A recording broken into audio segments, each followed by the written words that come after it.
Depression. এই depression কথাটা আমাদের কাছে কিন্তু অজানা নয়। এখন প্রত্যেকটা ছেলেমেয়েদের এই ডিপ্রেশন শব্দটা খুব চেনা, তাই না? ভাগ্য যেন নিজের হাতেই ভাগ্য কেড়ে নিচ্ছে।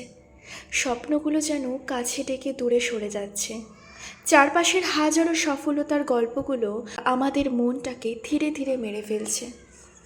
পুরো পৃথিবী যেন আমাদের বিরুদ্ধে চলছে।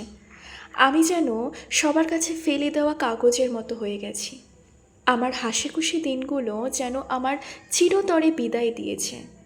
আমি যেন নিজের বেঁচে থাকা নিয়ে অনেক বিরক্ত হয়ে গেছি। না খারাপ লাগছে না ভালো লাগছে, অদ্ভুত এক মানুষে পরিণত হয়ে গেছি, যে মানুষের দেহ আছে আত্মা নেই।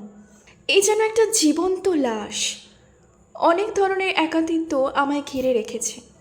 সব থেকে বড় একাকিত্ব হলো নিজেকেই নিজের ভালো লাগছে না।